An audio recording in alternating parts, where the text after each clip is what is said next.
Loretta Sage, Sandra Bullock, is a novelist known for writing broad adventures featuring a fictional idol named Gusto.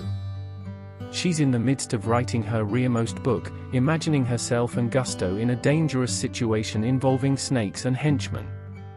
Still, she notes certain effects wrong with it and deletes it all. She finds herself dragooned over the death of her Discoverer hubby from times prior, along with her publicist, D.A. Vine Joy Randolph, who is demanding to see the rearmost draft of her book. Latterly on, Loretta, dressed in a grandiloquent bejeweled jumpsuit, is invited to an exhibit to speak about the book, prodded on by her publicist and her social media director, Patty Harrison. She's reluctant to go when she learns that the cover model for Gusto, Alan Capri's son, Channing Tatum, will also be there. She goes anyway, and Alan comes on stage to huge applause from the suckers, wearing a fake golden toupee. Nearly over the midst of the donation, an addict asks for Gusto to dip Loretta. She attempts to go through the movements, but rips off Alan's golden toupee, ending the donation suddenly.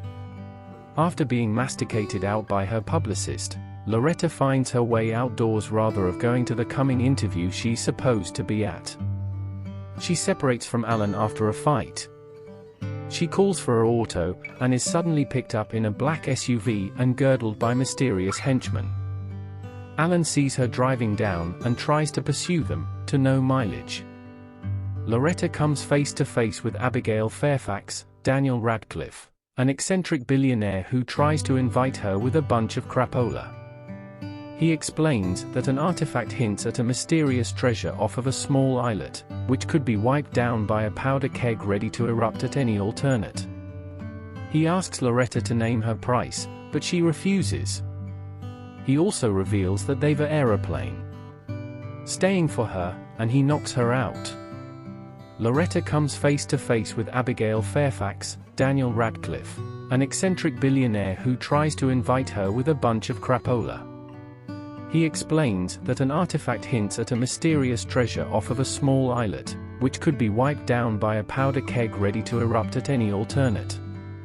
He asks Loretta to name her price, but she refuses. He also reveals that they've an aeroplane staying for her, and he knocks her out. Back at the hostel, Alan feels guilt for what happened to Loretta. He, her publicist, and her social media director try to track her down. He ultimately calls an old chum he did yoga with, Jack Trainer, Brad Pitt, to help detect her via her smart watch. He tells Alan to meet him on the islet and he will have her back within 48 hours. Loretta awakens, and is led to a hutment where Abigail has set up shop to probe the position of the treasure on the islet. He has Loretta tied down and demands she get to work. Meanwhile, Alan makes his way to the islet in pure touristy fashion and meets up with Jack, and the two go off in a little auto to Abigail's emulsion. After a short nap, Abigail pressures Loretta indeed more to restate the small piece he is set up intimating at the treasure. She translates it, but he wants her to do it again. Meanwhile, Coach dispatches of a number of his colors while Alan, locked out of the auto he was supposed to stay in, serves as a useless backup, sometimes slighting a henchman or two. The brace ultimately make their way to Loretta, but cannot unbind her out of the president. They end up carrying her, president and all, out of the emulsion as explosions go off. They make their way back to the auto, but before they can leave, Jack is shot in the head, with his smarts each over Alan's face. They ultimately load into the auto, with Loretta still in the president, and take off. Abigail, furious that Loretta took the only mystification piece with her, demands her regain. Loretta and Alan pull over after a quick escape, after Loretta had fallen out of the auto. Alan frees her from the president, but after they return to the auto, it falls over the side of the precipice, leaving them unfit to communicate the authorities. They ultimately make their way to the auto, but the phone is destroyed, and Alan suggests they go through the jungle to get to the field to reach the authorities. Abigail's forces remain in hot pursuit.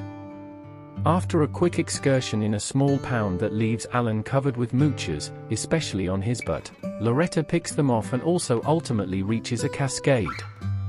It's then that Loretta uses the indication she stole from Abigail to decrypt the rest of the mysterious mystification he was trying to break, indicating the treasure is hidden in nearly with endless gashes. The two also find themselves nearly caught by Abigail's henchmen, climbing up a mountain to escape them. Alan tries to help Loretta by pushing her from below, with his head between her legs. Ultimately, they make it to the top. The two set up camp, talking about the adventure they have had while ultimately falling asleep in a rather small hammock. Meanwhile, Abigail calls upon a triad of motorcycle-riding goons to engage in the pursuit. In the morning, Loretta ultimately tells Alan what she really thinks of him, explaining that he is just a cover model looking for attention. Alan actually reveals he came from a family and enjoys being Gusto, as it makes the suckers happy, and scorns Loretta for not trying to please the suckers. The brace begin moving again, ultimately making their way to a small ville. After talking with the original police for protection, the brace get gutted up and start to get acquainted with the ville folk. All the while, the publicist has taken it upon herself to pursue Loretta and get her back. She takes a small duty to a Bitsy field, where they ultimately tell her there is no lift. It's then she meets Oscar Nunez, and his scapegoat, who are happy to take her there by transport. She ultimately reaches a small police station, only for them to tell her they are closed. She ultimately convinces them to help her. After a quick cotillion, prodded on by her original woman, Loretta learns from her indication where the pool of endless gashes just might be, and requests Alan to come with her to hunt the treasure down. Agitated to find her adventure spirit again, she convinces him and he goes to get some inventories. Still, she finds Abigail staying, who recaptures her and begins to drive off. Alan follows on a small motorbike.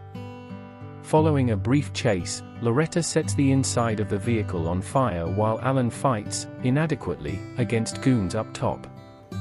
Ultimately, the two are captured and led to the islet, where Abigail furiously wants to find the treasure. They make their way outside, where one of his goons falls off a precipice side after mocking Loretta. They work their way through a small lair and find a grave staying outside. After opening up a vault by force, it's discovered that the treasure is nothing further than collected seashells, a show of love for a man to his cherished. Angry that they have set up nothing, Abigail traps Loretta and Alan inside a grave as the powder keg begins to erupt, but not before his henchman leaves them a crowbar.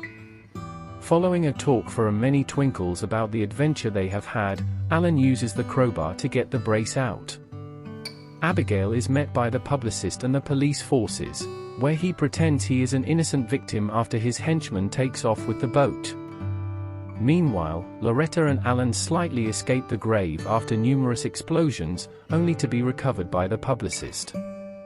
After telling the verity about Abigail, he attempts to escape but is dived by Oscar, who says he has the publicist's back. Loretta and Alan recover on a near gemstone, recreating the cover for her coming book, which publishes months latterly. In the final scene, the publicist, the social media director, and Oscar are relaxing on an islet following the launch of their book, while Loretta and Alan are hard, talking about the relationship they have created over the course of their adventure. After a bit of odd discussion, they kiss. In a mid-credits sequence, Loretta and Alan are taking part in some comforting yoga. It's then that Jack Trainer returns.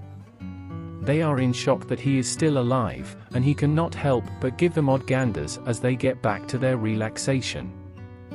If you enjoyed this video, please like it, shares it, and subscribes this channel Hollywood NetHD for new and best Hollywood movies summary, and upcoming movies trailers.